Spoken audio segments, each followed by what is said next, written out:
it is a minority taste, but first of all, I'd say it's a large minority. Secondly, I'd say there's a lot of people who secretly like to try it but don't know where to start.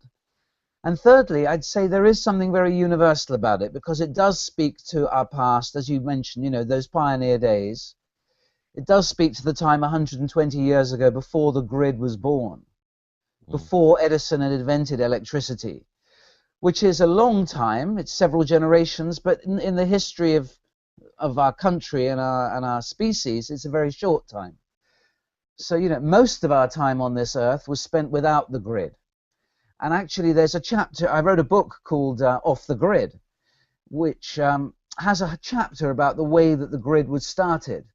And when you look at that, you can't help getting angry at the way the grid was put together to suit the energy producers and not to suit us, the energy consumers. Yeah. I mean, I guess in writing that book, it made you, you know, kind of enjoy, you know, being off the grid more. So, I mean, what made it so comfortable for the energy producers? Is it just telling people where to live and how to, and you know, what they could have in their homes, or what made people angry, or what would make people angry Two about different energy? things. One is when Edison first started selling electricity, you know, as is well known, he was selling it to the wealthy people who lived around Wall Street. You know, he had his generators there, and he was selling them electricity. He was charging them per light bulb. But then he changed it, and that was actually a good business model for the environment because that meant that Edison had every motivation to make those light bulbs efficient. But then he switched. He started charging them by the amount of electricity they used. He metered it.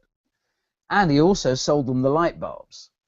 And, you know, for many, many decades, General Electric was the only maker of light bulbs. And, of course, they had every motivation for making light bulbs inefficient. And that's the problem, is that the energy producers, their motivation was to sell us as much energy as they could. And so they kind of taught us and educated us by brilliant advertising campaigns that are a model of how to advertise, that set the standard for many decades to come. They encouraged us to consume, to voraciously and greedily suck up the resources of the earth. Yeah. And that's the problem the environmentalists perceive today. So that's one problem. Well, but now, let me just stop you there. Let me just tell you the other problem, just so you know what the other side of the same coin is. The whole distribution system was set up to advantage the producers and not us, the consumers. We can come back to that point.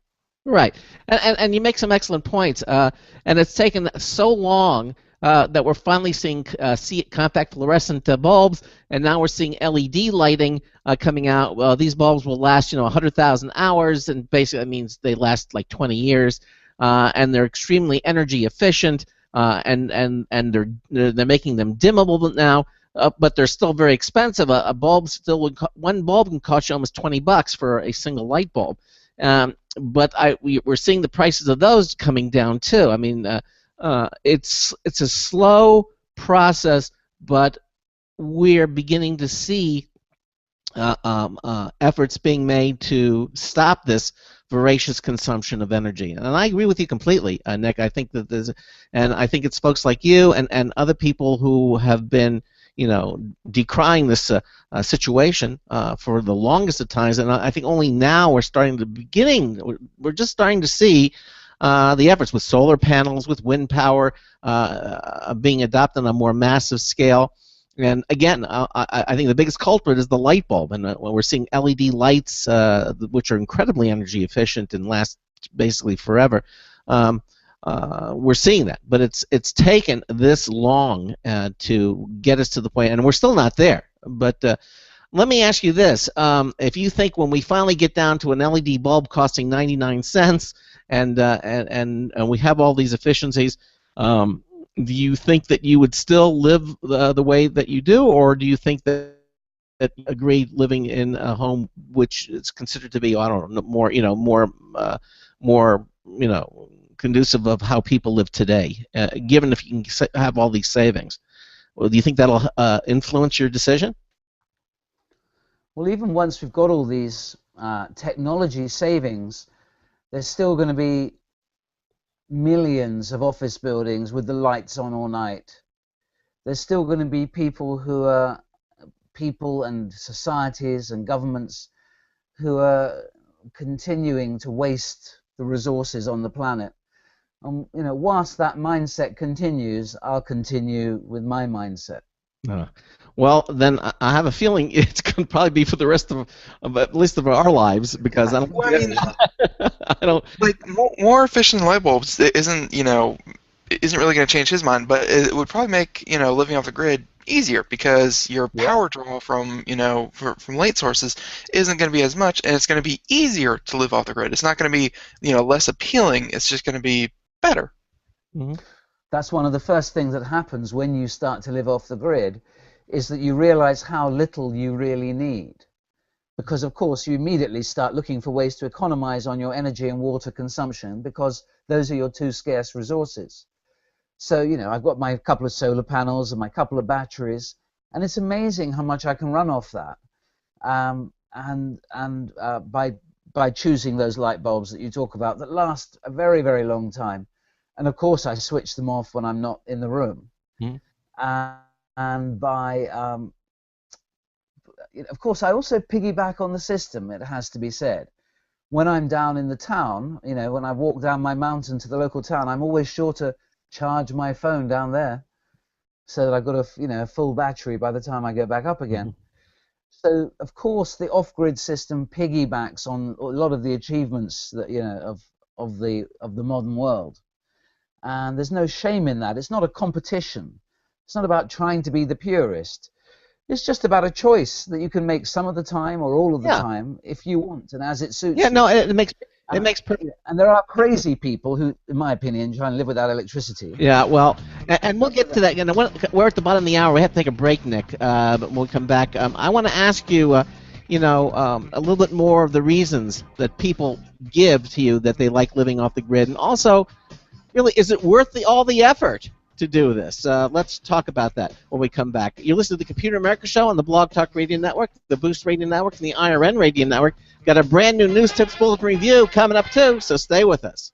Hey everyone, have you heard about the No hair removal device that's sweeping the globe? If you want to go weeks without shaving and get smooth, professional quality results, here's our favorite host, Cheryl, for No hair removal. Thanks. Hey gals, I love talking about my No. It's this cute little hair removal system that you can take with you and use almost anywhere at home or on the road. No more expensive in-office treatments, painful waxing, and no more wasting your valuable time. Got unwanted facial hair? No has patented Thermocon technology that works on all hair and skin colors, so it's perfect for using on all body parts. And now you can take advantage of this incredible risk-free trial. Get the No, the facial kit, a travel case, and a $100 discount shopping card, and you don't risk a penny to try it. Try the incredible No hair completely risk-free. Call 1-800-953-5415. That's 800-953-5415. 800-953-5415. Hi, Osman, host of the Computer America Show. You have important meetings to schedule. Your company's getting ready for its IPO, and you're in charge of the PTA fundraiser this month. So how do you coordinate everyone to be available at the same time? Are you still using emails, phone calls, even text messages to schedule meetings with a group of people? How's that working out for you? Not so great, huh? It's a fact that every day, millions of people suffer from scheduling headaches. Well, with Doodle, scheduling meetings with a group of people is quick and easy. With Doodle, you can easily propose available times to each member. Each one checks off the times that they're available, and then you simply pick the time that works best for the group, all in an easy-to-read display that integrates with your existing calendar. Nothing could be more simple. Give Doodle a try for free, and like millions of Doodle users, you'll truly see how easy it is to find the perfect date and time for all your meetings. That's www.doodle.com.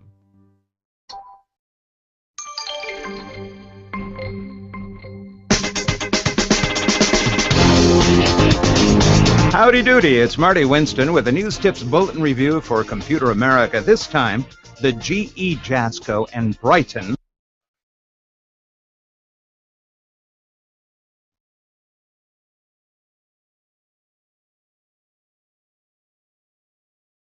It runs on 4 D cells.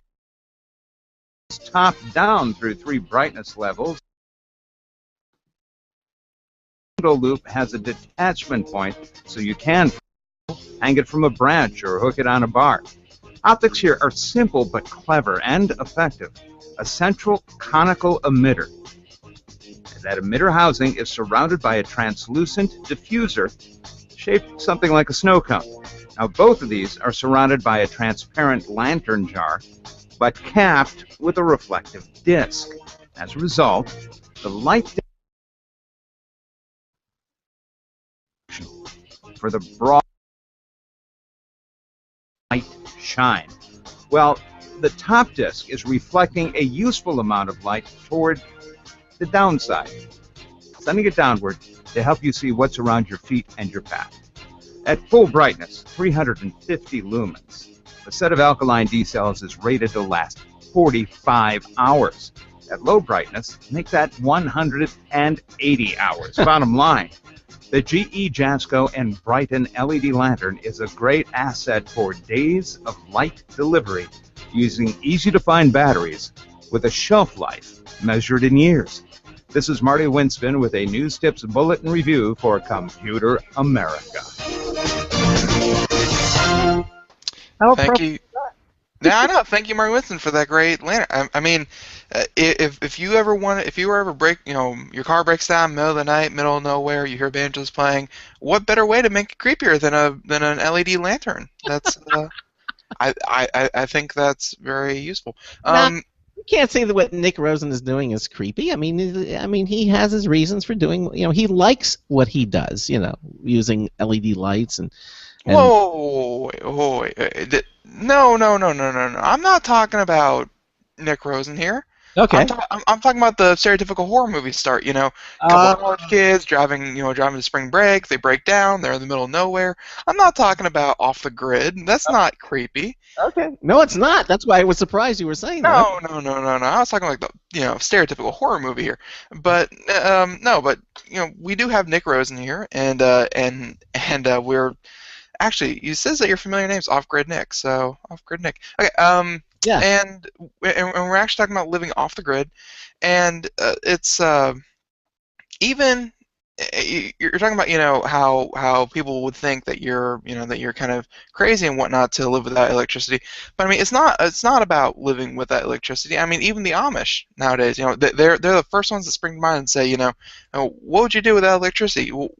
What are you going to do? Are you going to try to be Amish? And even the Amish use solar power, wind power, gas generators. They have lighting of their own and things like that. I mean, it's not crazy to want to, be kind of a little bit more independent and self-sustaining than your neighbor, right? Well, actually, there's a deep split, a schism within the Amish about whether to use electricity or not. And so some of them believe that it is okay to use electricity, but the Old Order Mennonites are absolutely against the use of electricity because electricity powers radios, and radios bring evil into the community, is how they see it. So, I went to visit one group in Kentucky where they get their power by, having horses walk around and around. It's called a sweep, I think, in order to, thresh the grain and that kind of thing. And they say that's green power. My horse eats grass and it creates power. And they run fridges by the same means. They have a horse on a treadmill. They build a treadmill out of wood. You can see photos of it on my website somewhere. See, when I wrote my book, Off the Grid, I traveled around America visiting all sorts of people who lived off the grid in different ways. And they were there was also groups of people who were non-religious who were living without electricity because they just chose that as the way they preferred. And they had some interesting reasons for it. One was to kind of get back to the old ways before, of hunting, of man as a hunter-gatherer. But there was another large group who believed that there are going to be solar flares which are going to knock out all electrical equipment of any sort. And that you might as well be prepared for that in advance by not being dependent upon electricity in any way.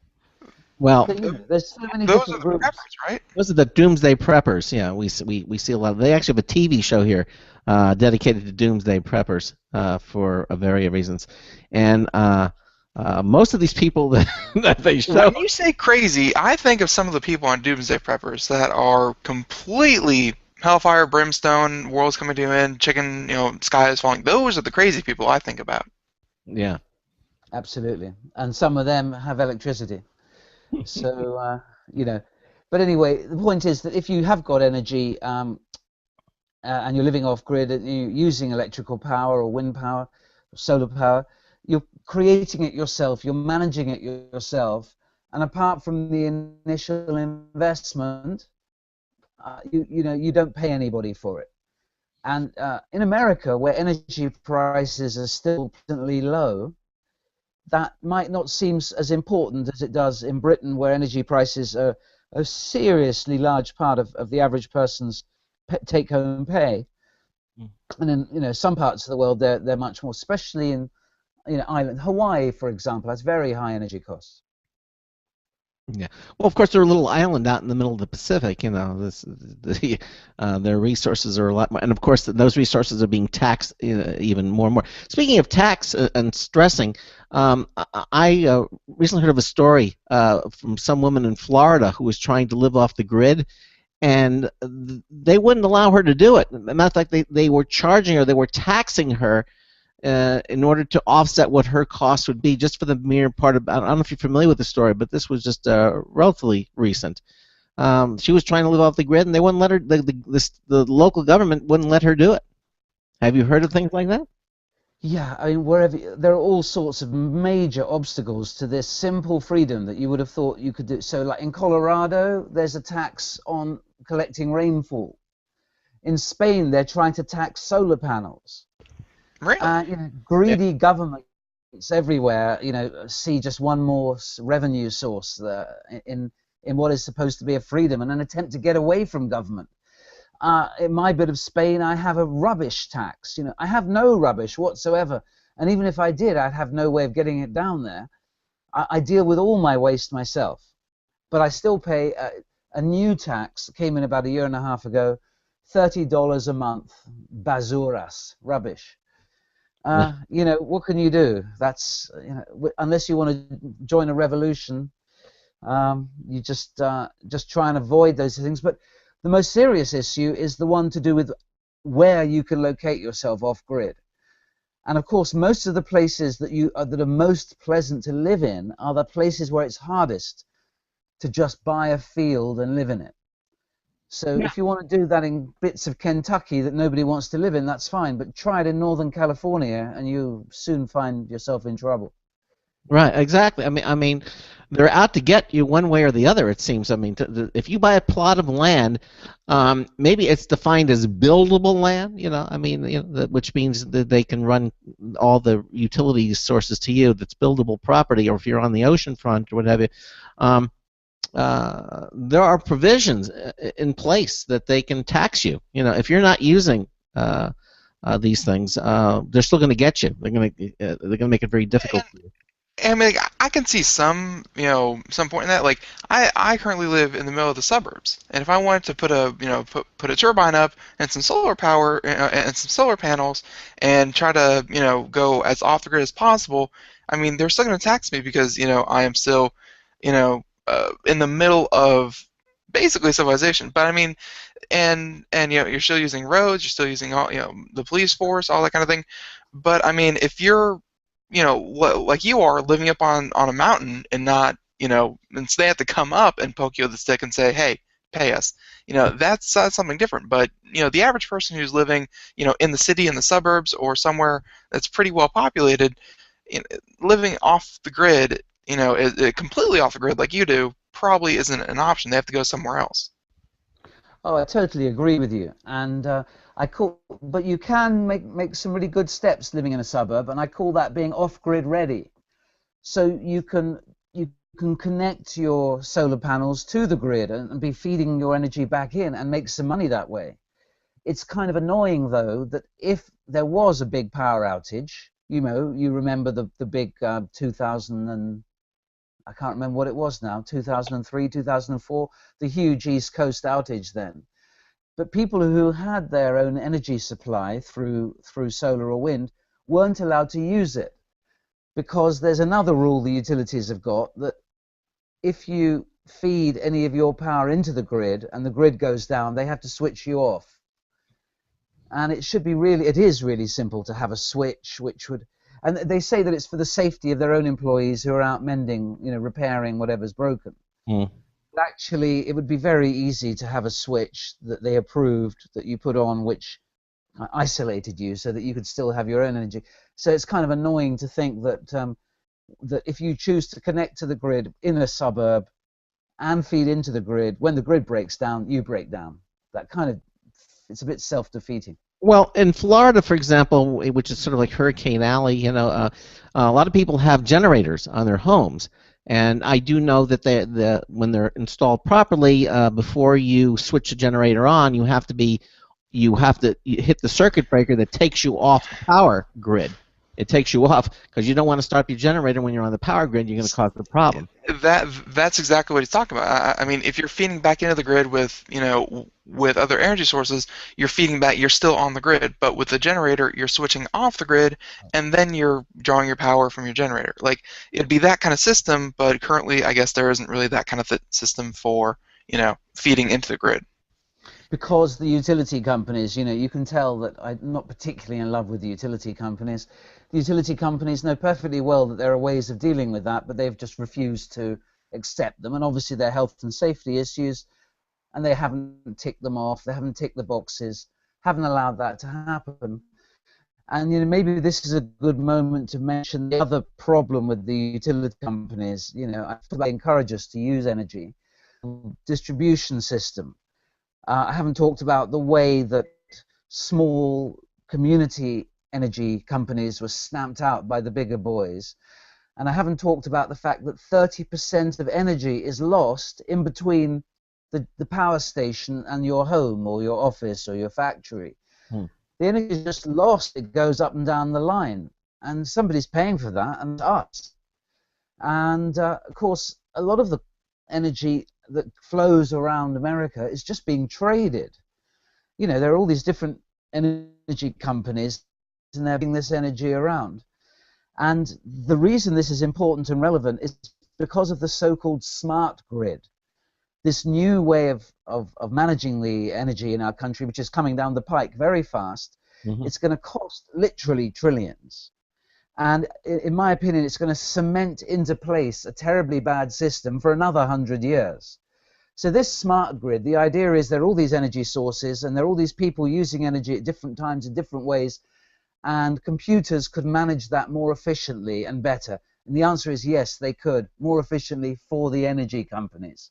And what it's going to end up with is, those peak times when everybody's watching the ball game and it's the break and they put the kettle on, boy, you'll be really paying a lot for energy on those moments.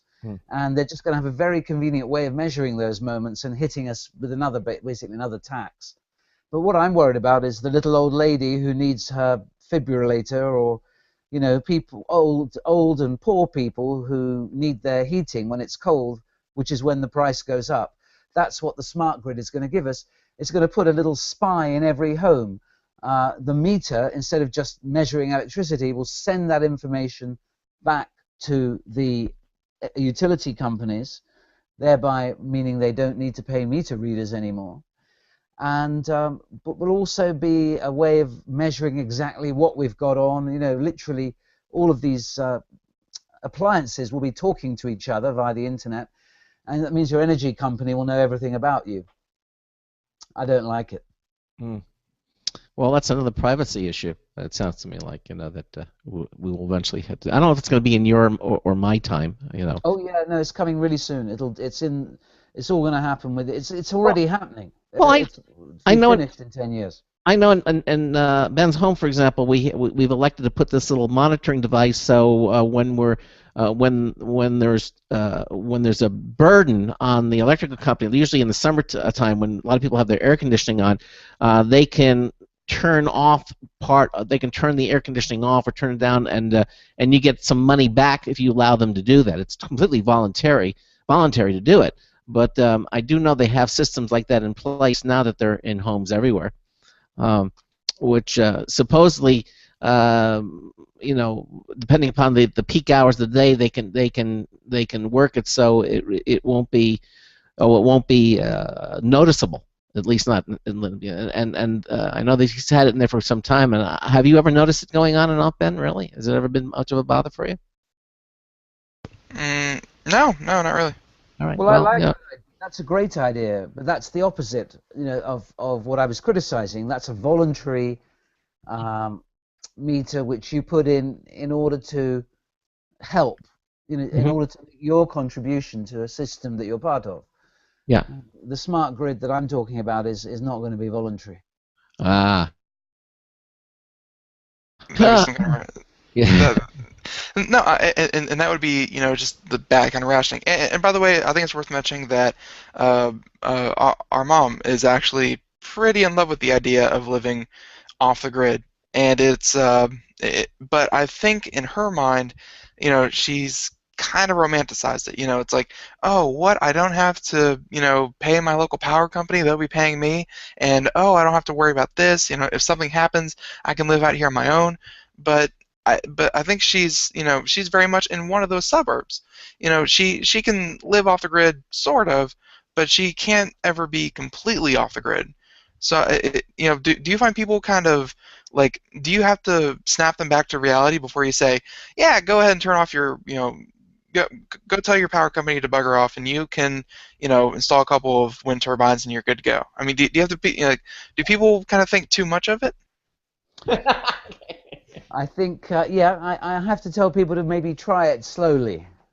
If and learn a little bit at a time. Maybe take one room in their home off the grid, and see how that feels. Or go the next time they go on a trail, have a bit of an outbound a couple of weeks in the summer.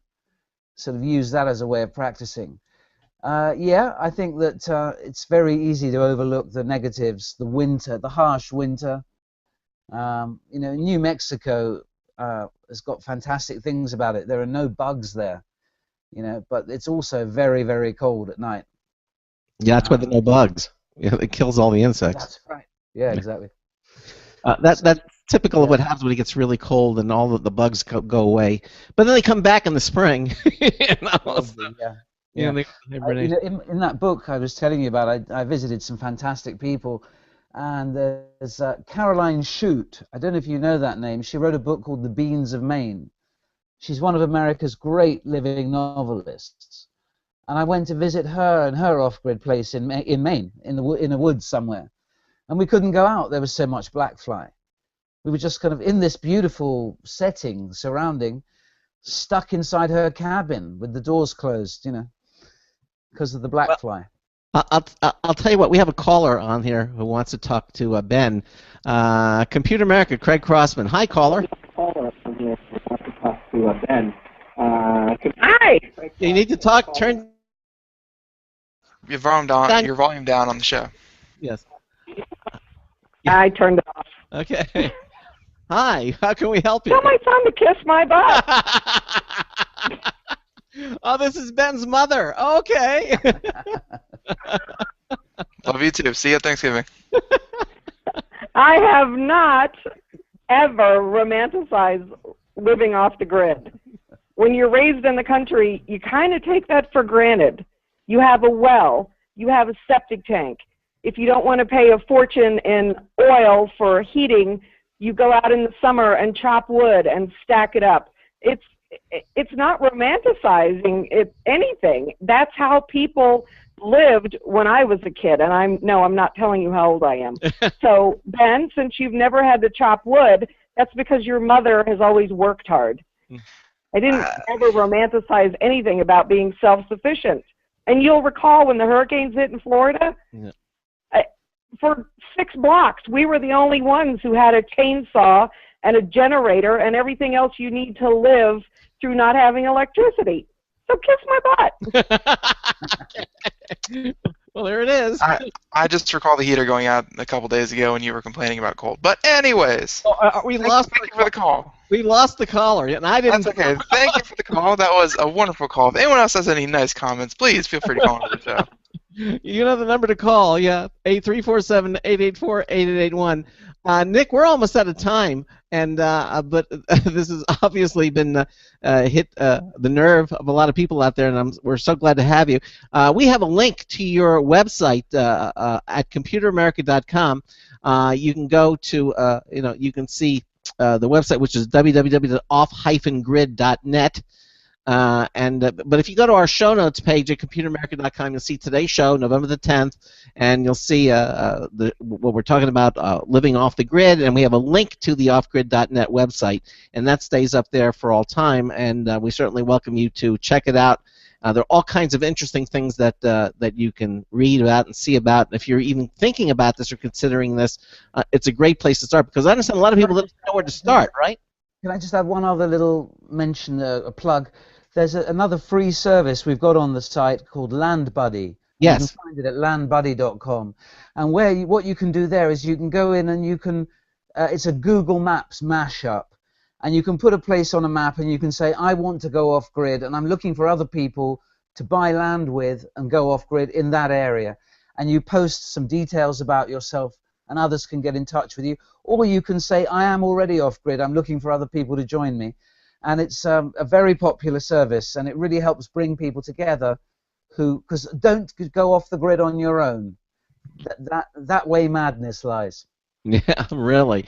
I mean, obviously, you're saying it's going to take some effort. I mean, to do all of this. If you pool skills, if you've got a few different people, someone who's good at electrics, someone who can, having a lawyer is always useful. Someone with a bit of money to buy the land. Mm-hmm. If you pull your skills together, that's the best way to go. And again, if you're looking for some additional advice, you can check out Nick's Actually, your nickname is Off-Grid Nick. So yeah, you can find me on YouTube at Off-Grid Nick. Yep, exactly. And, and there's lots of videos there of different people doing it their way. Yeah, exactly. Now, doing it their way, is there a right way or a wrong way, really, to doing this, Nick? I guess it is about having the skills. The right way is to be able to be fairly independent, so that within your community you've got the things that you need. If you buy a wind turbine and it breaks and somebody has to come 200 miles to fix it, it's probably the wrong purchasing decision. Right. So make sure that you've got the skills locally. That's the right way. Okay, and again, you can get more off-grid wisdom from Nick by going to his website Always good to read resources for someone who walks the walk, not just says it's possible. It's someone who actually does it. And Nick is one who actually does it and has been doing it for quite some time. And so if you're looking for tips or comments or suggestions or help, certainly www.off-grid.net is a great resource for finding this. Again, he has his own YouTube channel. You can check that out as well. We have most all of the links are at our website at computeramerica.com in our show notes. And of course, once you go to the off-grid.net, there are other links that can take you. It gets you started down the path of truly living off the grid and being happy doing so. And again, as you said, Nick, it doesn't have to be a one little room shanty. I mean, they have people with 5,000 square feet homes doing this as well. Do they the people with the large modern homes that are off grid, are they living comfortably and are they happy with it for the most part? They're really happy with it. I mean, they are living the very best life, I think. And in my book, which is called Off the Grid, Inside the Movement for More Space, Less Government, and half a dozen people, some of them millionaires or, multi-millionaires who've chosen to live that way, are either full-time or part-time, and they're so happy because they've got space, got comfort in a society. They can really get away at things that are very hard to come by. Yeah, exactly. Well, Nick, I want to thank you for being with us here on tonight's show. We had some technical difficulties, but this happens. Hopefully, we didn't drain your batteries too bad tonight. And so, if you're living on the grid, this is something that you have to kind of put up with. Absolutely. But again, thank you so much for being with us here and taking the time. I know that you're up at a late hour, early morning hours in the UK. But thank you very much for inviting me, and it's been a really stimulating discussion. Thank you. Absolutely. Thank you, and take care. Have a good evening, all right? And good night. Night. Bye-bye. All right, so there you go. Off-Grid Nick. And you can get an off www.off-grid.net, and again, you can read them at computeramerica.com. So anyhow, we've got more news stories and things that we're going to be talking about. Actually, that was a first, I think, where your mom calling the show. You must have you hit a nerve there. So that's good. I don't know if she always listens, but she must. I mean, there you go. Anyway, Ben. Well, I think she does what I think a lot of people do with the show, and that is when we send out the weekly show reminder. Yes. People kind of pick through the show reminder with every week's upcoming shows, and they tune in for shows that are relevant to them, that they think are enjoyable. We of course recommend that you see all of them, but there's a subset of listeners that kind of look for relevant companies and things like that. So I think that's where that happened. She liked the idea of Off-Grid. All right. Well, there you go. Well, as I said, we're gonna have more stories like that. Items like this in upcoming shows, but I don't know. To me, I think it's too pioneerish. I'm for the latter part. I mean, I would qualify for the latter part that he talked about. That people who are in comfortable homes, but they want to get they want to pay less utility bills. I think I would fall into that category. I think that's. See, I can see it for like a summer home or or a vacation home, somewhere where you're not quote unquote roughing it, but you still have things to live with, and it'd be nice to live with. But for an everyday home, I'm too much into electricity. It's yeah. Hey, we're technology people. Hey, you're listening to the Computer America Show on the Blog Talk Radio Network, on the Boost Radio Network, and the IRN Radio Network. We got news coming up for hour 2. Stay with us. Broadcasting live, it's the only national radio talk show on computers to air every weeknight. Computer America, hosted by national columnist Craig Crossman. The first hour's behind us, but there's still more of tech news, tech talk, and your phone calls. We're being beamed nationwide at ComputerAmerica.com. You got computer problems? Bring them on. You're listening to Computer America. Computers run the world, and we run computers. Call us or send us an email to live@computeramerica.com. Hello and welcome into hour 2 of the nation's longest-running, nationally syndicated radio talk show on computers. This is the Computer America Show, and I'm your host, Craig Crossman. And I'm your co-host, Ben. Yeah, what's left of him after that phone call from your mom? Yeah, I'll live though. Yeah, I barely. But if you're just joining us, we just had Nick Rosen talking about his living off the grid. It's an interesting show, and it was an interesting hour with him. And if you missed any of that, of course, you can listen to it again. Just go to ComputerAmerica.com. Go to our archives page. It's right there at the top of every web page that we have at ComputerAmerica.com. It's our menu bar. Just click Archives, and it'll take you to our archives page. You can listen to. We archive all of our shows at Blog Talk Radio. We have a link to it there. We have our RSS feed there. Also, we archive everything on Apple's iTunes. We have the link directly to it. The keyword is Computer America, but all you really need is go to the link that we have right there. It'll launch a page in your browser, or you can actually listen to it in iTunes. Subscribe to the Computer America podcast. That's the whole idea behind a podcast, which is a show. And you can have it download the show on a daily basis, and then you can select, what shows you want to listen to. Now, in this day and age, that is less and less of a necessary feature. It used to be because people would have very slow connections and dial-up. That was always a nice thing that you could pre-download the podcast and then listen to it. right now most people have broadband, and so the necessity of downloading it ahead of time really isn't that a big a deal. But if you do live in an area where you do You mean have like choose what show to watch? no, have it pre-download. You can subscribe to the podcast, and it would download it ahead of time rather than you having to sit there and wait to do it.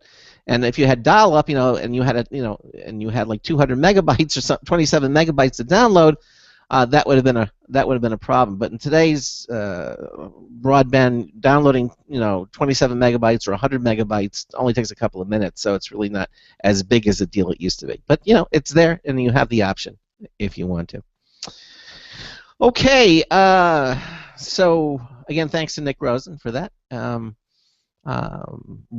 It's funny because we were talking about living off the grid, and the first thing that our news tip bulletin review, first one is a LED lamp. So that was kind of coincidental. That wasn't intentional, but there it is. It worked that nice.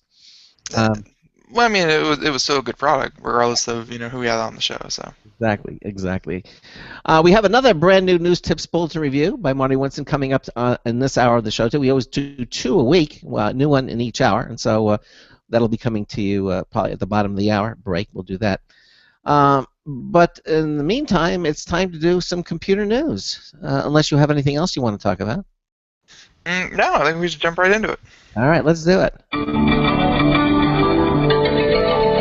Tonight's Computer and Technology News is brought to you by Slimware Utilities, the official optimization software of Computer America. You can visit them at slimwareutilities.com to clean, speed up, and optimize your Windows system for free. That's right. It's all free at slimwareutilities.com. Don't take my word for it. Just go there. Try them all. They're free. Do it. You'll be happy you did. slimwareutilities.com. Now, why don't you do the first story, Ben?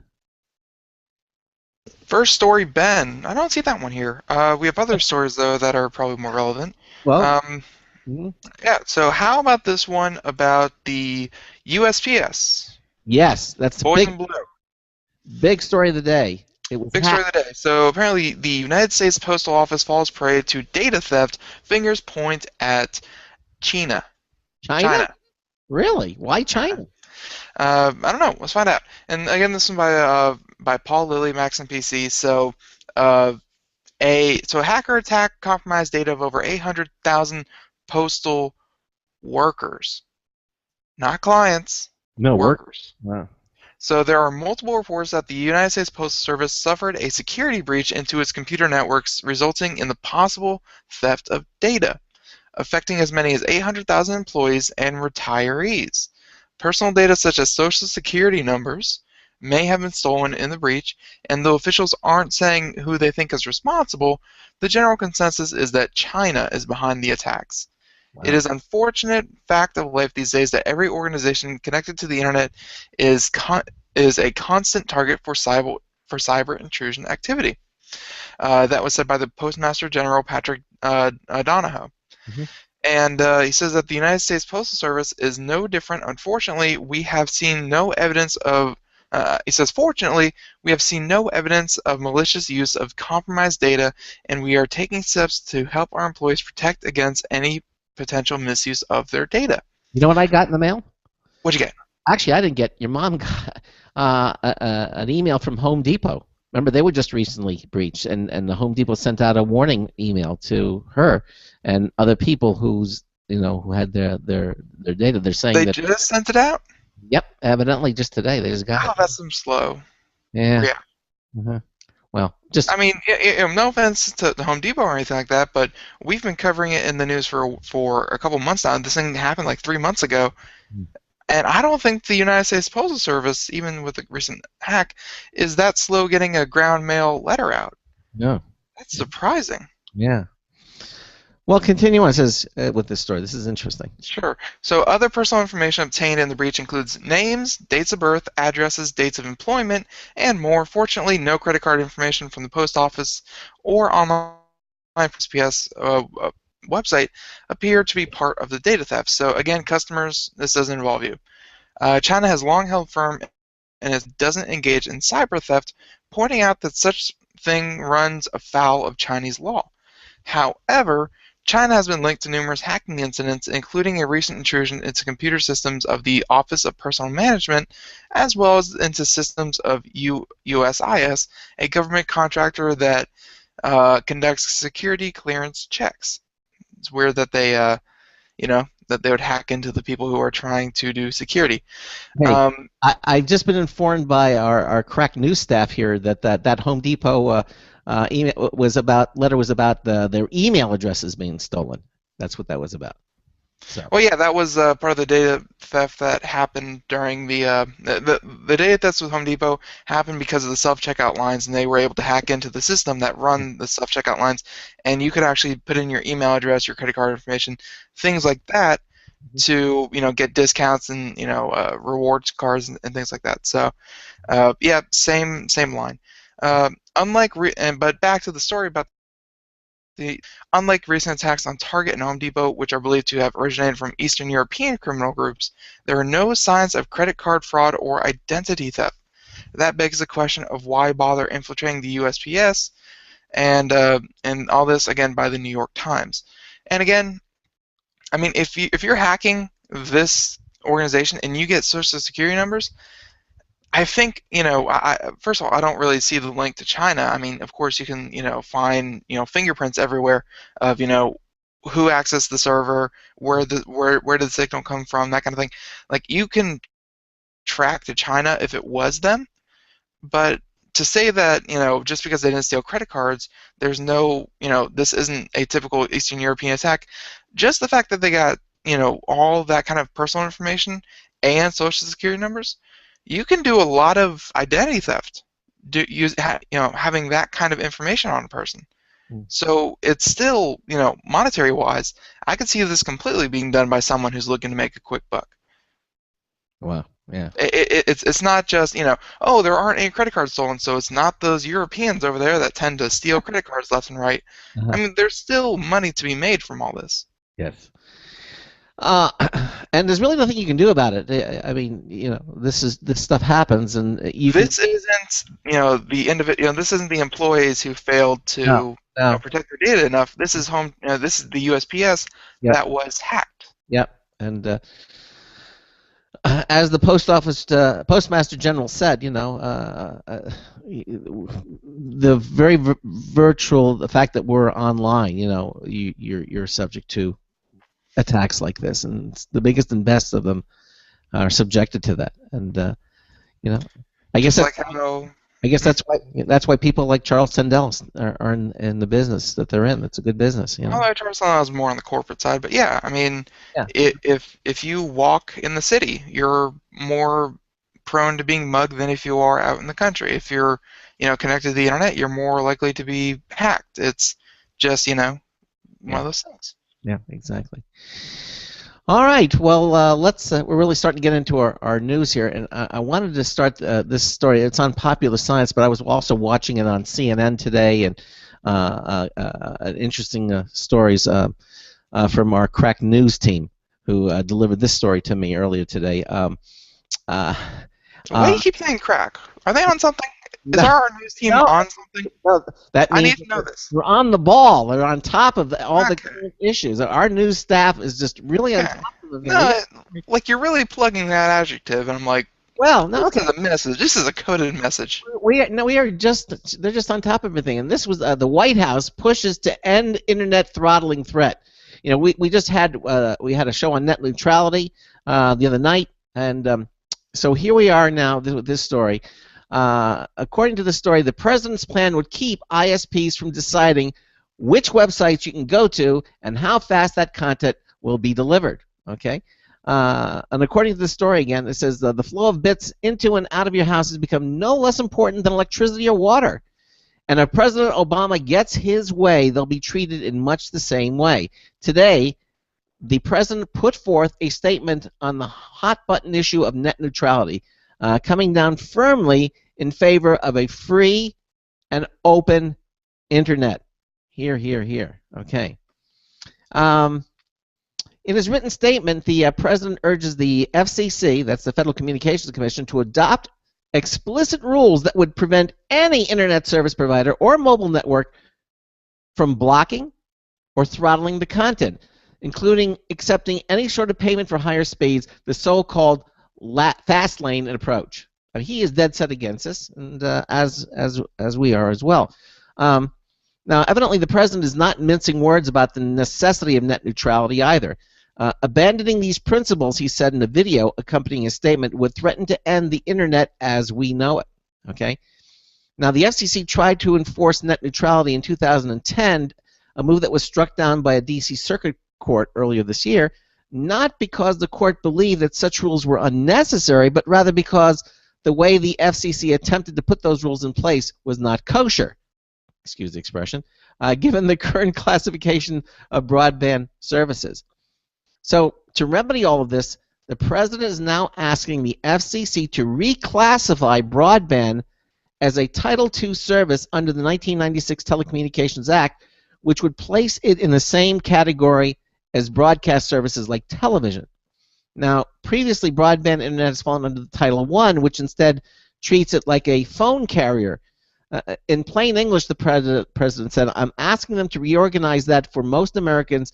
The internet has become an essential part of everyday communication and everyday life. Hear, hear. So as an independent agency, the FCC is not obliged to follow the White House suggestions, but as the president points out, the American public has also submitted nearly 4 million public comments about net neutrality. Such a move by the FCC would make sure that the balance of power on the internet doesn't shift to those who control the infrastructure. Okay. See, these rules have led to deals such as the paid peering arrangements between Netflix and cable providers like Comcast and Verizon, ensuring that the video streaming service benefits from faster connections. It also favors incumbent companies such as Netflix that have deeper pockets and can afford to make those deals, making it difficult for newer, smaller, and potentially more innovative competitors to get off the ground. Makes sense? It's not a monopoly, but these rules kind of smack of an anti-monopoly mentality. Now, larger companies will no doubt lobby against the president's proposed reclassification. Surprise, surprise. Since it will place greater structures upon their restrictions upon their businesses. Expect them to argue their support by the way things are now, which are more or less let them operate with impunity. But neither the president nor the American consumer seems content to let the Comcasts have their way, and I agree with them completely. It's interesting that the gentleman we had on the show on Friday, you were here with Aaron and everything. He seemed to be more in the camp of he was definitely again, like if we had him on right now and we were talking about the story, he would be against this. Yeah, exactly. He'd be against this whole story. And listen, everybody is entitled to have their opinion and have their opinion heard, but we don't have to agree with it, on the show. Yeah, no, it's again, he was kind of on the side of let status quo ride, and and everything's going to turn out fine. And obviously, I think as a lot of people themselves, we don't even have to tell you how it's happening. Your service between your probably 1 to 2 carriers is probably unsatisfactory. Yeah. So it's so hopefully it's moves like this that kind of swing it the other way, where you might get competition, or you might just a better service without having to beg. I don't know necessarily competition is going to be the answer. I mean, competition's great. Don't get me wrong. I love that. But the fact that sometimes it's just not possible to have competition. It's like a utility. I mean, you have one place to go for your water. You can't go to another water company. To have your water piped in. So it would just be a superior, or hopefully a superior service from a common carrier. Right. Exactly. And that's the best that you want to hope for. And with something like this in place, I think that's what's going to happen. But it needs to happen. It's interesting because I'm looking at a picture. They have people outside the White House that have this huge sign, "Save the Internet," and the little LED letters that they're holding up. People are really. This is important. This is important. Like, I 100% guarantee you Yeah. that the amount of comments received on this issue Yeah. is orders of magnitude greater than the amount of comments we got, for the wars, the Iraq War and the Afghanistan War. Why? Because this affects everybody on a more visceral level. Exactly. It's like, yeah, we kind of agree with that, but this is my internet, man. Yeah, right. The heck with the missiles and the war in Iraq. I mean, that's okay, but yeah, you're right. This is my internet. This is 4 million comments, and this is just from when they started, receiving comments. This is a big deal to a lot of people. Well, it looks like the president's on our side. I mean, I don't.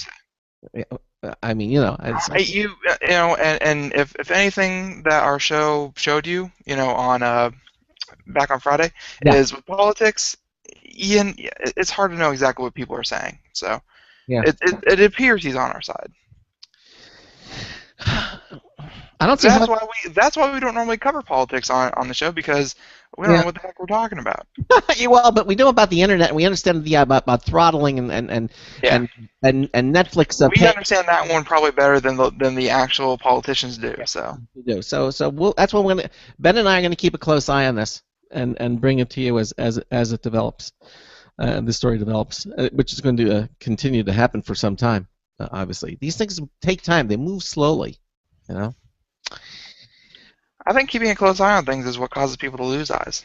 Yeah, especially when there's something sharp. Yeah. Is it my turn to do a story, or did you pick that one? No, you picked that one. Okay, all right. Go ahead. All right, so this next one, how about we do, let's see, Popular Science. Yeah, this one. Yeah, Popular Science has great tech news and things like that. This one is what you need to know about how French fries are going to save your life. Oh, gosh.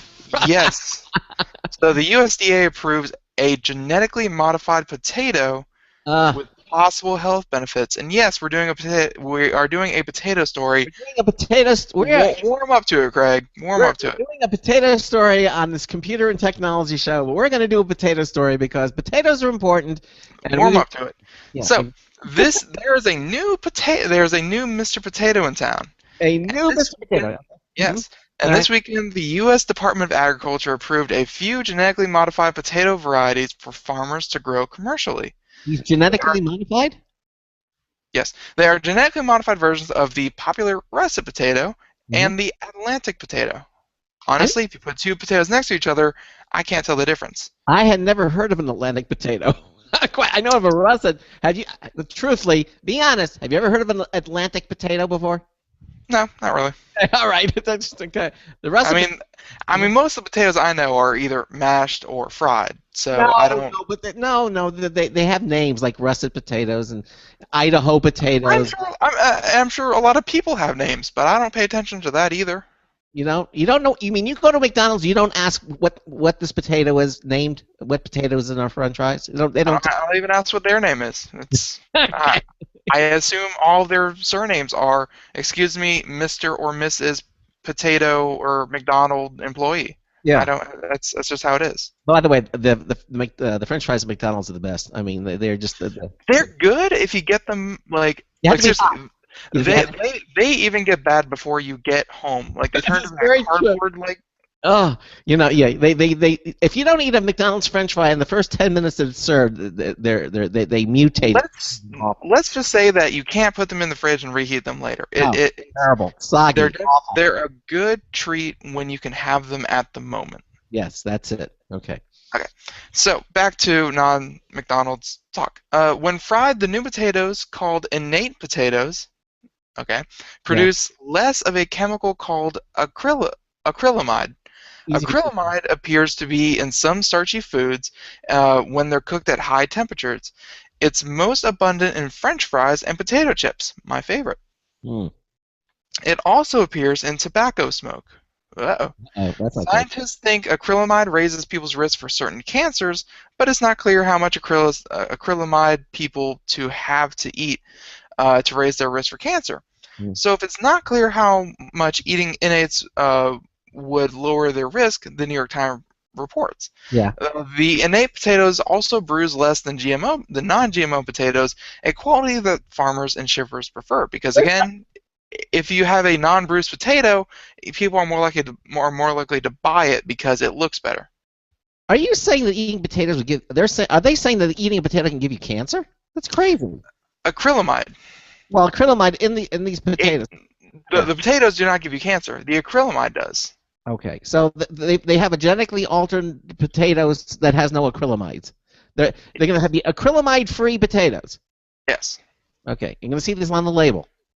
Well, no, not exactly on the label. I think this would be, well, I don't know how you market a non-cancer inducing potato. Why would you want to even bring that up to the consumers if you're, eating? Well, I mean, you want to bring it up if you spend all the time genetically altering a potato to make it less cancer inducing. You want to advertise that because you worked on it.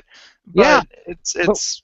Well, what does that say about the other potatoes? Would you buy another potato if you knew you could get this potato? Would you eat the other potato now? And all things in moderation, I think this one just produces less of it. So if you're eating French fries every day, you might want to go get your acrylamide levels checked. Yeah. But, what about everything else that you get from eating too many potatoes? Okay. Big thighs, big stomach. Yeah, exactly. That might not cause cancer, but maybe things like diabetes or something. Diabetes, yes. No, but yeah, back to the story. So the potatoes are part of a newer generation of genetically modified crops that, one, are made by a newer genetic technique called RNA interference, and two, are made with traits that consumers may want, not just farmers and shippers. Okay. Which is very true. So previously, genetic modified crops in the U.S. were created with qualities that benefit farmers and shippers only, such as being Roundup ready, which I think is so outside the U.S., researchers and developed GMO crops to help combat malnutrition. So another GMO crop of the new style that's close to approval is the Arctic apple. The Arctic apple. Yeah, Arctic Grannies and Arctic Goldens are modified so that they'll stay white longer after being sliced. Yeah, because that's an oxidation. You cut into a potato and it's like an apple. So oxidation, but then again, it's stopped by a lemon. So I'm not sure. That's the thing that turns copper to rust. You buy sliced apples in the grocery, and they look nice and wafy. Guess what? They've soaked it in lemons. So you're eating a lemon apple. Well, they've soaked it either in lemon, but they do have a chemical I know that they use in grocery stores and things like that. Oh, that's healthy. Let's put a chemical in there. That'll make them more healthy. Okay. Well, I mean, it's not about being healthy. It's about what looks good. And if you've bought a fruit salad from I will not say where. Yeah. That looked completely fresh, and as soon as you ate it, it was disgusting. It turned your stomach inside out. It was awful, but it looked great, man. It looked wonderful. The fruit tray, like the fruit platter, it was veggies and fruits and all that kind of thing. It made it look amazing, but if you read the ingredients list, which you think would just be apple, celery, carrot, pears, that kind of thing, if you read the ingredients list, it was so full of preservatives. It was huge. It would have scared your chemist brother away. I mean, exactly. So you could have taken those vegetables and put them outside and on the railing, and I guarantee you, 3 months later, they would still look fresh and tasty. They would look wonderful. But So to be offended that oh man, they're putting chemicals in my so and so. Yeah, they do it all the time. Yeah. It's not, no one's questioning the use of chemicals in food because it happens all the time. It's just, how do we, get these potatoes and apples that require less chemicals? Jonathan in the chat room said they should put a Surgeon General warning on potatoes. I'm thinking that. Please use that own risk. May cause potato cancer. Potato cancer. Use it at your own risk. And pregnant women should not eat potatoes. Pregnant women probably shouldn't eat French fries, but you have cravings. Exactly. So innate potatoes get their improved qualities from genes taken from other variety of their own kind. That is, innate potatoes have added gene fragments taken from the cultivated and wild potatoes, while Arctic apples have added apple genes. The contrast with today's most popular genetically engineered crops, which get their new qualities from genes taken from different species, such as bacteria. I'm getting nauseated reading this. Okay. So companies are hoping GMO-wary shoppers will find their same species-only products more appealing, but that remains to be seen. Both have faced loud resistance from anti-GMO groups, and the anti-GMO groups are very loud and outspoken. As they should be. You think? Yeah, we don't want pregnant women eating these potatoes.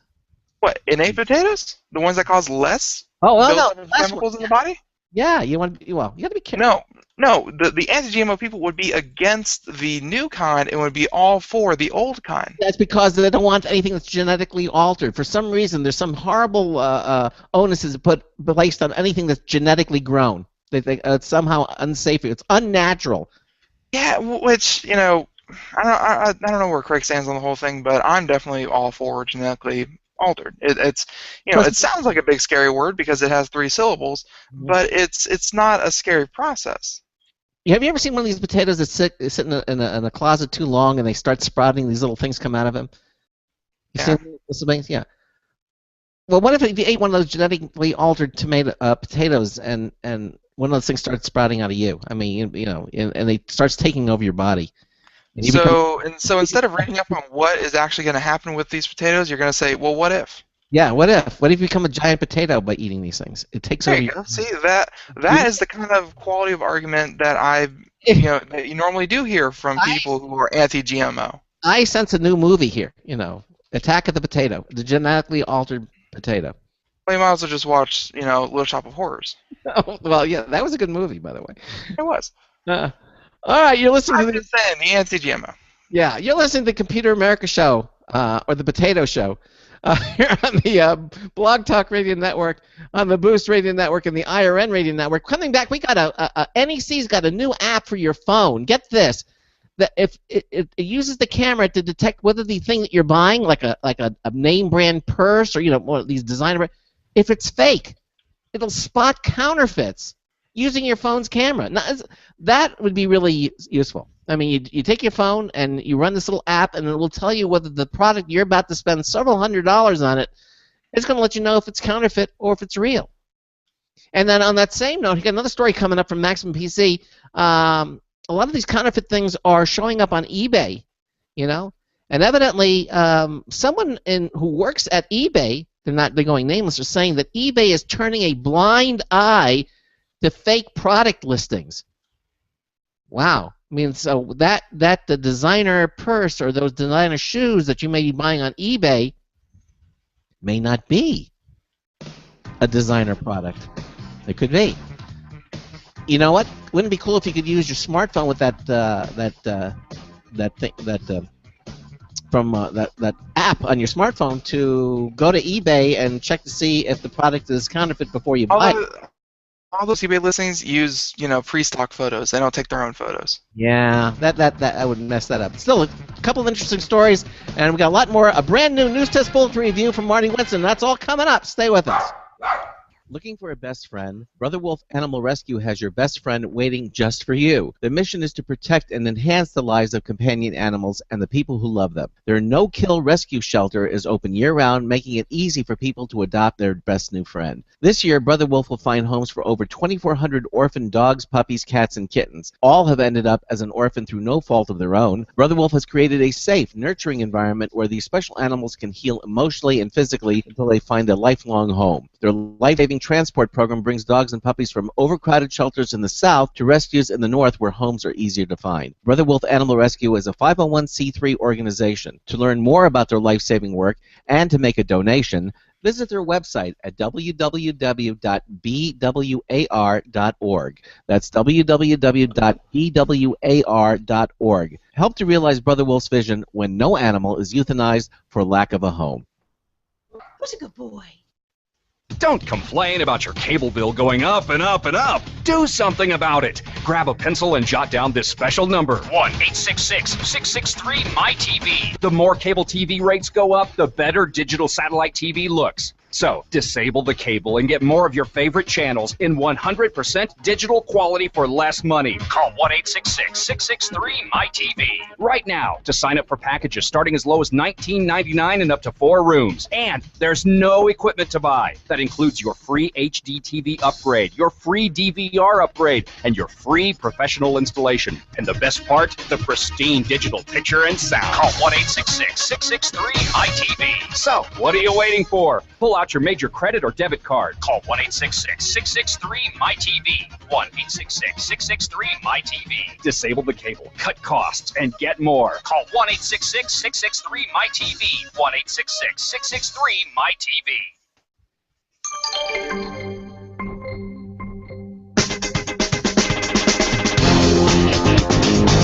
Yoo-hoo! It's Marty Winston with a News Tips Bulletin Review for Computer America. Yoo-hoo. This time, it's about the Werner Podium Ladder. Now, even with simple tech and workplace tasks like changing lights or running networking wires, we all sometimes end up with our feet way off the ground, and those top few steps on a ladder never seem safe or stable. Yeah. So we asked Werner to send their new Podium ladder a welcome solution to those frets about falling.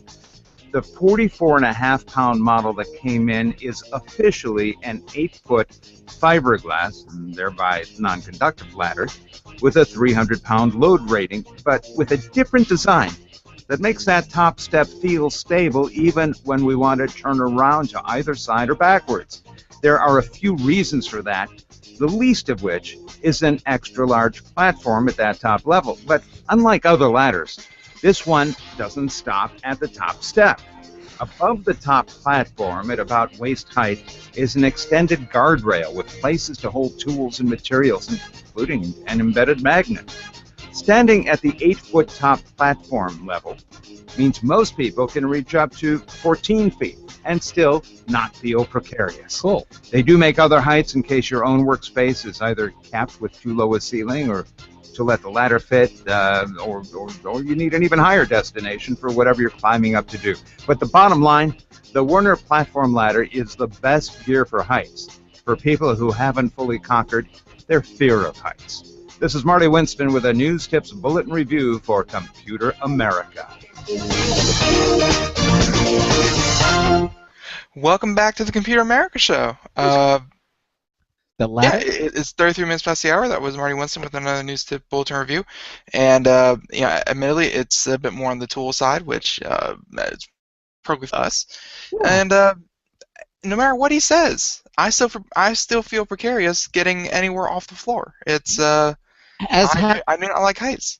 As someone who recently fell off a ladder, was in Florida, that was a horrible experience. I was wounded for limping around for weeks. It was terrible, So certainly understand that. I mean, you want to get something the best, that's the most secure, and they use technology to develop this ladder. That's cool.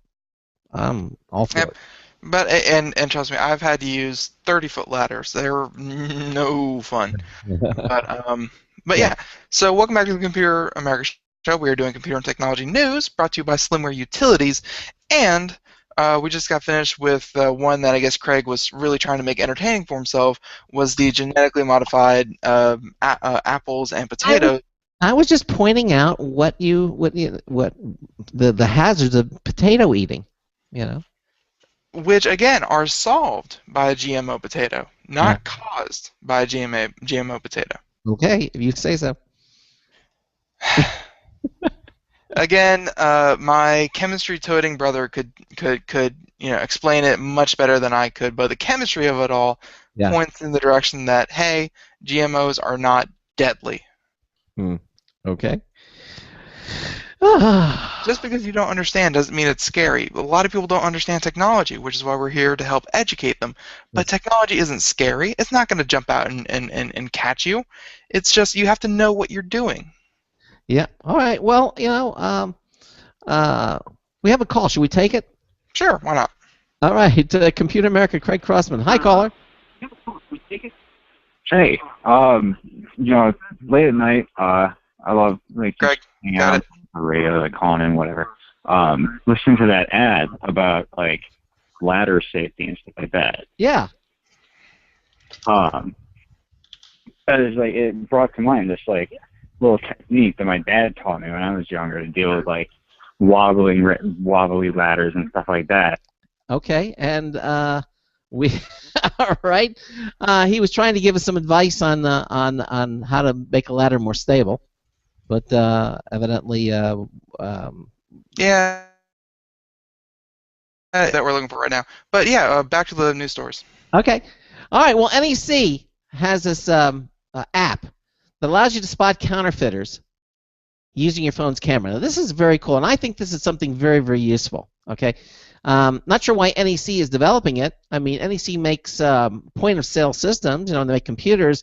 Why NEC would come out? I mean, look, there are a lot of things out there today that are using the cameras in the smartphones that do a lot of amazing things, from identifying products or things. What is that one that just recently you had that allows you to literally you point your camera at anything? I mean, and it will actually identify the product. I'm just trying to think. Yeah, it was. Anyway, Did we have them on the show? Yeah, we had him on the show just recently, and it basically allows you to.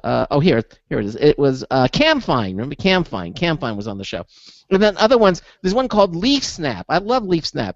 Actually, basically you can take a picture of any leaf and it will identify the leaf.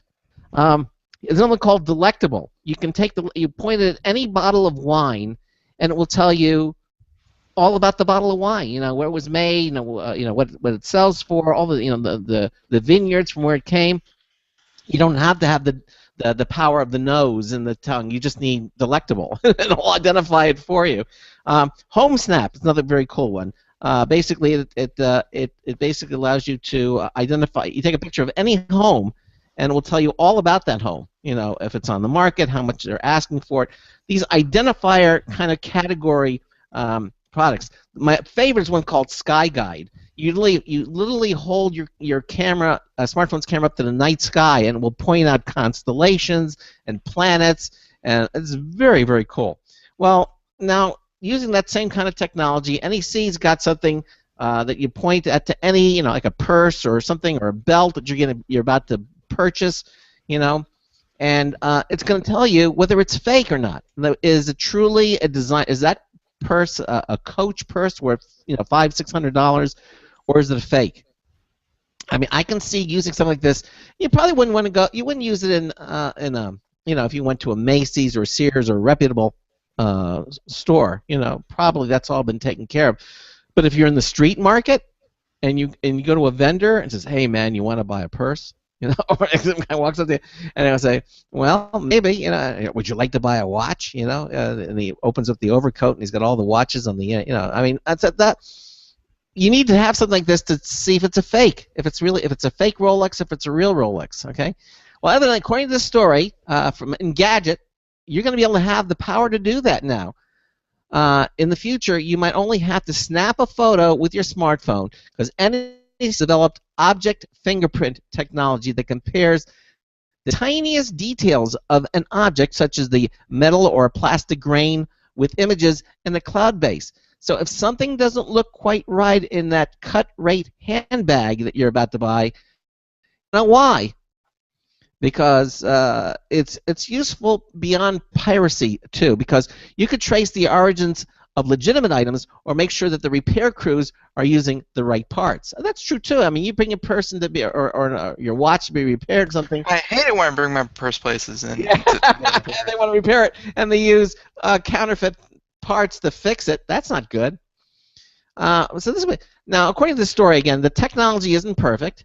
He says you'll need a macro lens, including one that NEC plans to release, to get the necessary high-detail shots.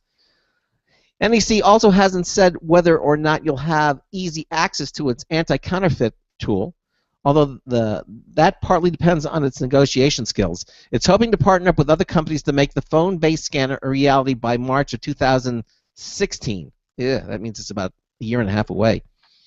No, longer. Yeah, a year and a half away.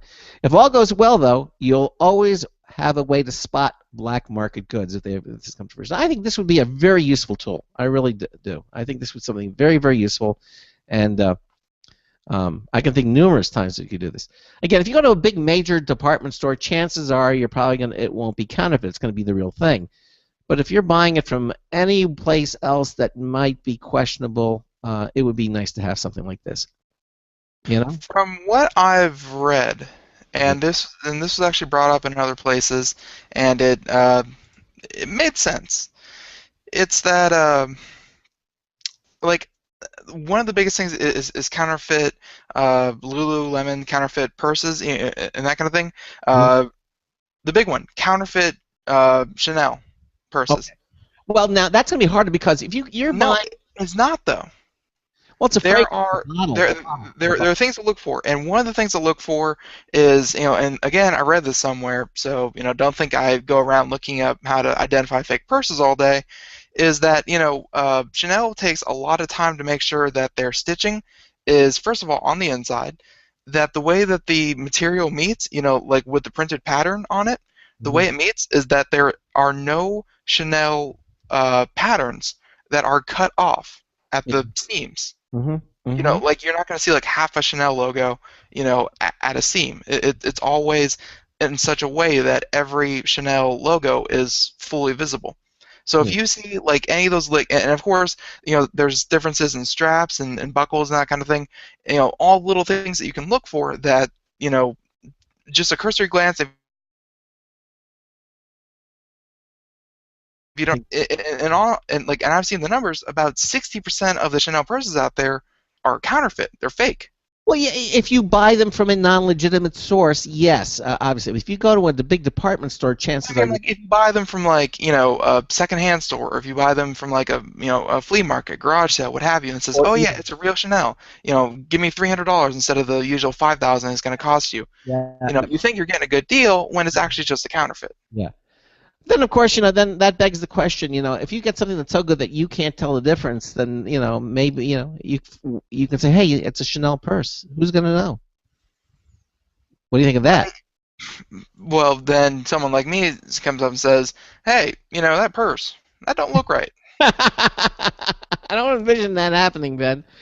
I know the information. I could spot a fake. You can spot a fake, yeah. That's the other thing, how much are you paying? I mean, you're paying for the name, and I understand that and the quality of it, but if the counterfeit is made just as well as the original, and you're paying a fraction. It's not made just as well as the original. That's the way you can tell it's counterfeit. Yeah, I guess counterfeits are typically inferior. I mean, like you could put your stuff in a burlap sack and it would hold it just fine. Yeah.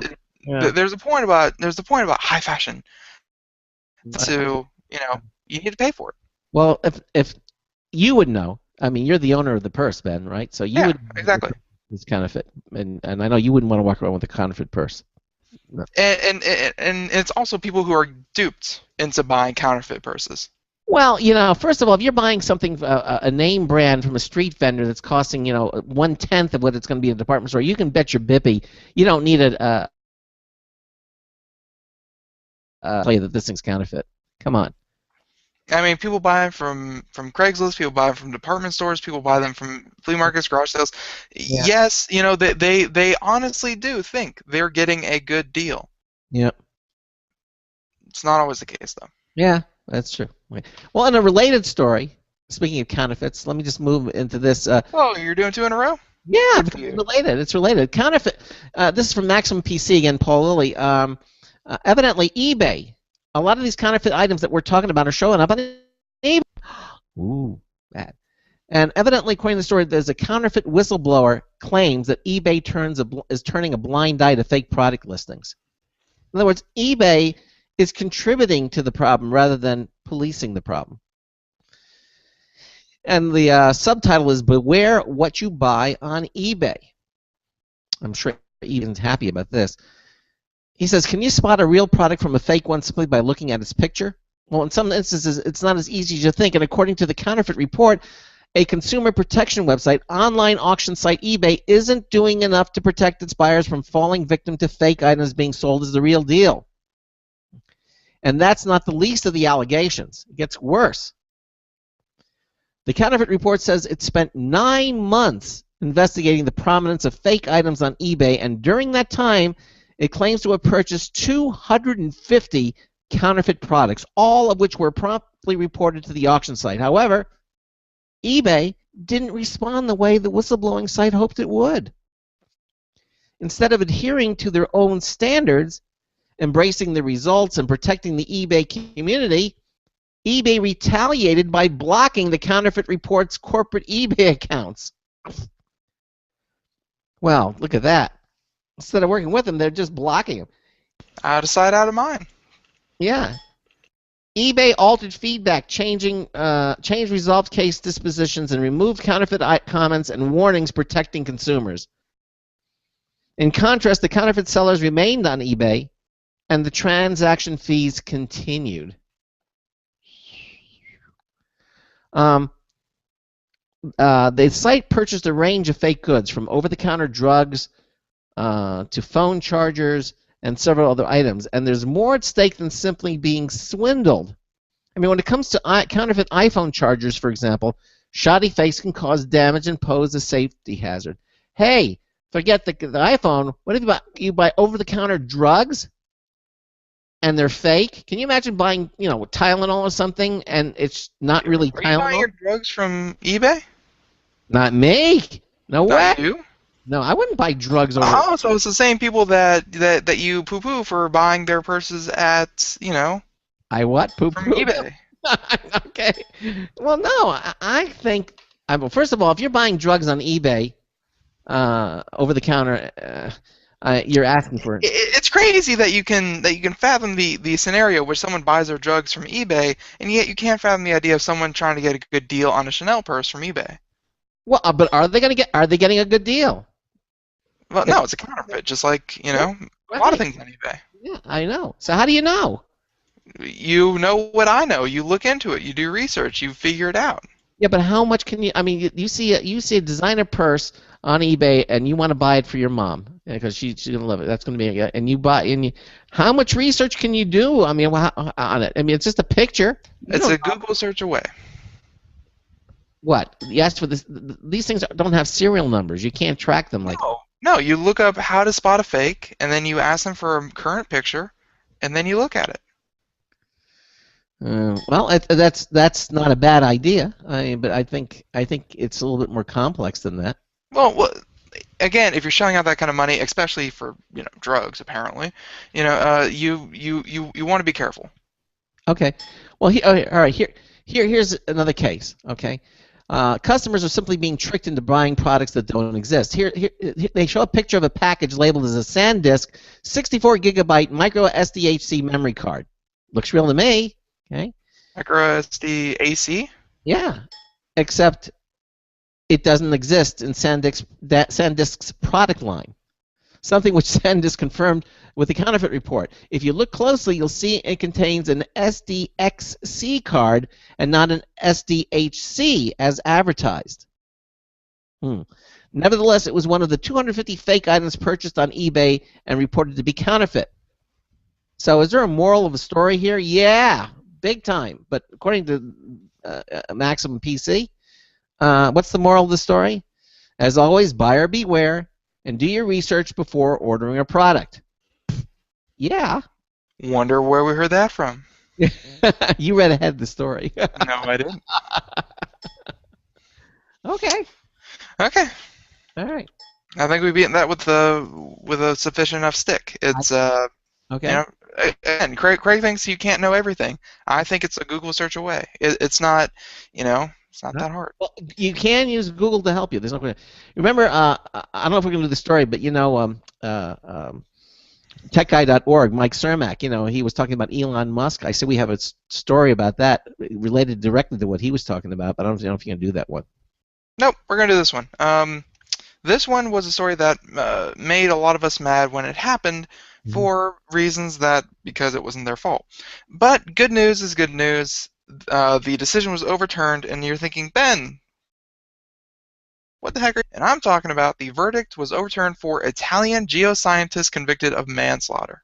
Oh my gosh. Back in 2009, this happened. So, an appeals court in Italy has overturned the 2012 manslaughter conviction handed down to 7 prominent scientists and engineers following a devastating earthquake in 2009. Mm-hmm. The decision came as a surprise and relief to many of the accused colleagues who worried that pressure from the community, victims' families, and local press would compel the court to agree with the earlier decision. The original conviction, handed down October 2012, found that 7 men guilty of manslaughter after a magnitude 6.3 earthquake killed 309 people in the Italian mountain town L'Aquila. They each received a 6-year sentence, 2 more than prosecutors had requested, for not properly assessing the seismic risk and information and informing the public. Okay. So, and the decision was based off what scientists said. And it wasn't based off what they said and didn't say in the days leading up to the earthquake. For much of the winter and early spring of 2009, the mountain town of L'Aquila was shaking. A phenomenon known as seismic swarm was delivering thousands of small earthquakes to the region, many of them significant enough to send glasses crashing to the kitchen floors. So, March 31st, the head of the country's Civic Protection Department, think FEMA, asked a group of experts to convene a meeting in L'Aquila to assess the situation and speak to local officials about the risk at hand. And some of them, the men were part of the group known as the Serious Risk Commission, and although the commission usually met behind closed doors, the meeting was also attended by local officials. Both before and after the meeting, some of the scientists spoke to the media, which was also atypical. So essentially, they gave their opinion. They didn't say an earthquake is imminent; it's going to happen right now. And they also said, there's seismic activity going on, people should start watching out.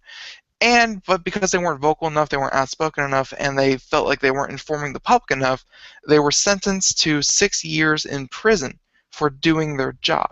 You think that was a little harsh? A little harsh? Really?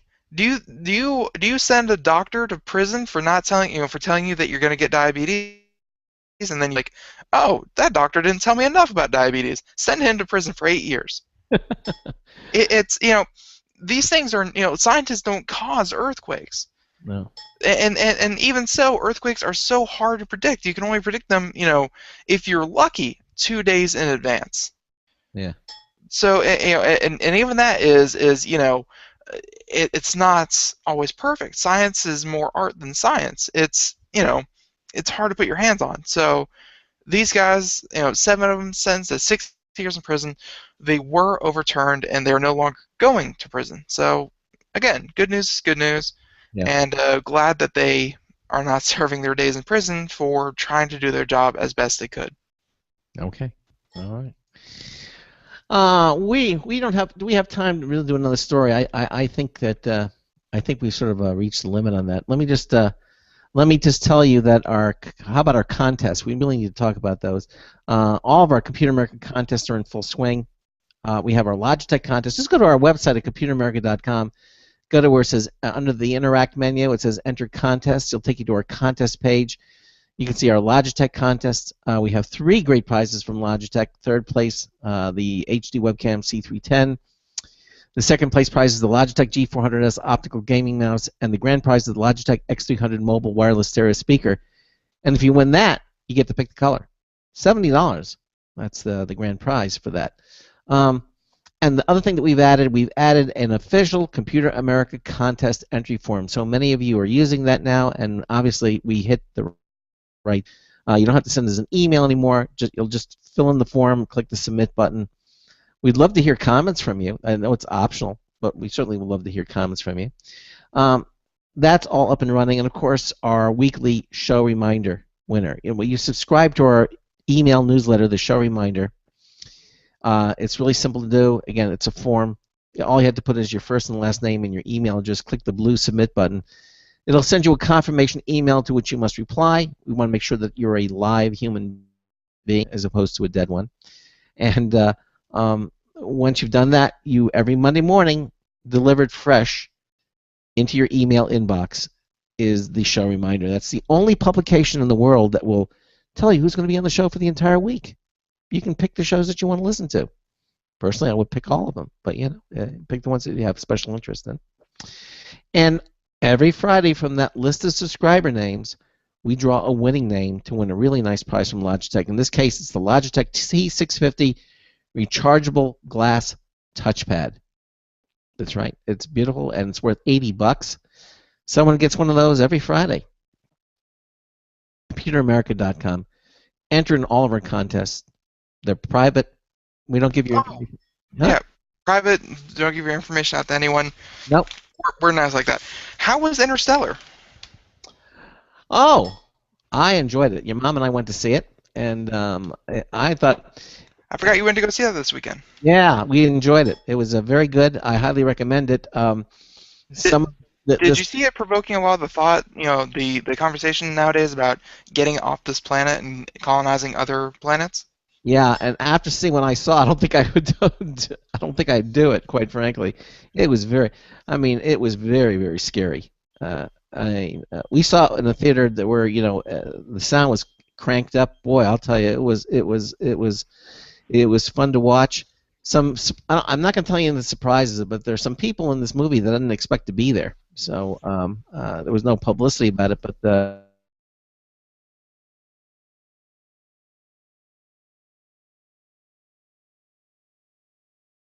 some of it, when you dispel the fact of the reality, it goes full circle. I'm thinking that there was too much personal. There were too many personal things that would happen that wouldn't happen in the real world. But I suspended disbelief, and it was an enjoyable picture, and I highly recommend it. I don't think. Well, I mean, it is a movie, so of course you got to have that aspect of. Yeah, I don't think it really works like that in the real world, but that's all I'm going to say. I don't want to give any spoilers. Feel it, Greg. You already ruined the movie. I would say go see it because you'll enjoy it. Okay. All right, that about wraps up the show tonight. Who do we got coming tomorrow night? Oh, tomorrow night we're going to have... it's our Gamer Tuesday with Grayson Hamilton. Whoa. What do you think Grayson's going to talk about? What's that new game? I wonder. Maybe BlizzCon? Yeah, you think he's going to talk about BlizzCon? And they announced... If he doesn't, I'm going to make him. I'm going to sit him down for 2 hours and make him talk about it. They announced that new game, too. So that's... Overwatch. Overwatch, yes, exactly. I think that's a story about people who don't want to wear watches anymore. They yeah, they're over it. Yeah, they're over it. Exactly. Overwatch. That's going to be, and also he's going to talk about some of the other BlizzCon and other games that are coming out too for the holidays. A lot of interesting titles because the big one, the new World of Warcraft expansion, which comes out in about 3 minutes in about 2 days. All right, cool. So that's Grayson Hamilton. He's going to be with us both hours. If you have any interest in gaming whatsoever, that's the show you want to listen to. So again, thanks to our offthegrid.net guest, Nick Rosen, for being here with us. And if you missed it, listen to it on the archives page at computeramerica.com. You can listen to all of our shows and watch all of our shows at computeramerica.com. They're all there for your viewing and listening pleasure. So we will see you tomorrow night. Then you're going to be here, right? Maybe. We'll see. So until tomorrow night, this is Craig Crossman hoping that your hard disk never becomes floppy. We'll see you tomorrow night. 10. Good night, everyone.